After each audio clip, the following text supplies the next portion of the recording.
अति धीमा।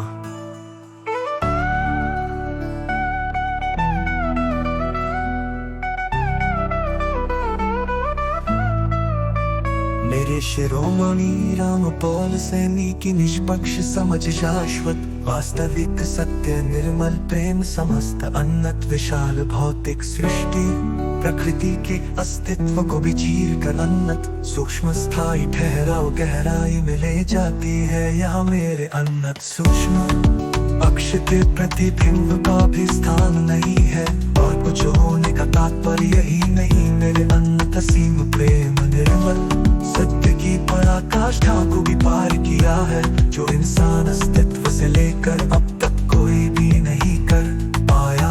अतीत वर्तमान भविष्य की चर्चित विभूतियों दार्शनिकों वैज्ञानिकों शिव विष्णु ब्रह्मा कबीर अष्टावक्र देव गंधर्व ऋषि मुनि के लिए कभी भी शाश्वत वास्तविक सत्य हो ही नहीं सकता, क्योंकि वो सब अस्थायी जटिल बुद्धि से बुद्धिमान हो गई विचारधारा से सिर्फ अस्थायी जटिल बुद्धि के दृष्टिकोण में ही भ्रमित थे हैं और हमेशा रहेंगे। खुद की अस्थायी जटिल बुद्धि को संपूर्ण रूप से निष्क्रिय कर खुद से निष्पक्ष होकर खुद को समझकर खुद के स्थायी स्वरूप से रूबरू होकर खुद की निष्पक्ष समझ के बिना हर व्यक्ति अस्थायी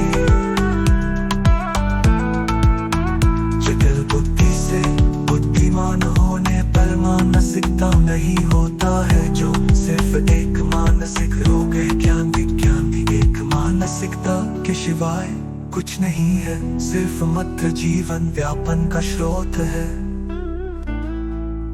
मेरी शिरोमणि रामपौल सैनी की निष्पक्ष समझ शाश्वत वास्तविक सत्य निर्मल प्रेम समस्त अन्नत विशाल भौतिक सृष्टि प्रकृति के अस्तित्व को भी चीर कर अन्नत सूक्ष्म स्थायी ठहराव गहराई में ले जाती है। यह मेरे अन्नत सूक्ष्म अक्ष के प्रतिबिंब का भी स्थान नहीं है और कुछ होने का तात्पर्य ही नहीं। मेरे अन्नत असीम प्रेम निर्मल सत्य की पराकाष्ठा को भी पार किया है, जो इंसान अस्तित्व से लेकर अब तक कोई भी नहीं कर पाया।